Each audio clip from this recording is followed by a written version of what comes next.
चांदूर बाजार शहरासह तालुक्यातील कामे सार्वजनिक बांधकाम विभागामार्फत सध्या शहरात व ग्रामीण भागात लोकप्रतिनिधी निधीमार्फत मोठ्या प्रमाणात विकासाच्या कामाला सुरुवात करण्यात आली आहे। ग्रामीण भागात डांबरी रस्ते, काँक्रीट रस्ते, नाल्या, पेंग्विन ब्लॉकची कामे अतिशय जोमात सुरू आहे। निकृष्ट दर्जाची पांथन रस्ते होत आहे। यात 95/5 अंतर्गत केल्या जात असलेल्या बांधकामात कमिशनखोरीच्या नादात निकृष्ट बांधकाम करून मोठ्या प्रमाणात भ्रष्टाचार होत असल्याची ओरड होत असून चौकशी करून कारवाई करण्याची मागणी नागरिकांकडून होत आहे।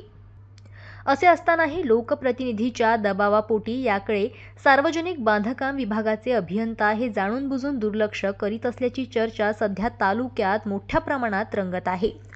2024 व 2025 मंजूर कामाकरिता निकृष्ट दर्जाचे कामामुळे शासनाच्या या कामावर खर्च होणारा कोट्यवधी रुपयांचा निधी पाण्यात जात आहे। विशेष म्हणजे या निकृष्ट कामाचे अनेक नमुने विविध ठिकाणी पाहावयास मिळत आहे। याकडे प्रशासनाचे कमिशनच्या ओझ्याखाली दुर्लक्ष होत आहे। त्यामुळे या बांधकामाचे मूल्यांकन करणार तरी कोण हा प्रश्न उपस्थित होत आहे। तालुक्यात विकासाची गंगा आली खरी, पण त्याला गैरप्रकारची कीळ लागल्याने सिमेंटचे रस्ते, पेंग्विन ब्लॉक, नाल्याचे काम कंत्राटदाराकडून निकृष्ट दर्जाचे केले जात आहे। काही गावात 6 महिन्यापूर्वी झालेल्या सिमेंट रस्त्यावरचे सिमेंट कधीचेच गायब झाले।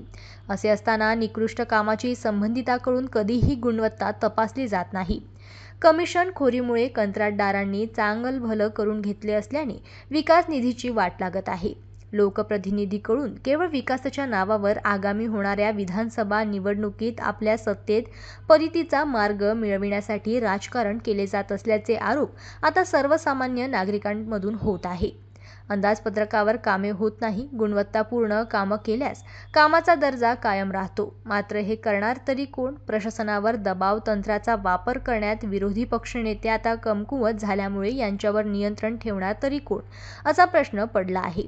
शासनाने कोणत्याही लोकप्रतिनिधीच्या दबाव तंत्रात न येता तालुक्यातील संपूर्ण विकासाची कामे उत्कृष्ट दर्जाची करण्यात यावी अशी मागणी सामान्य नागरिकांकडून करण्यात येत आहे।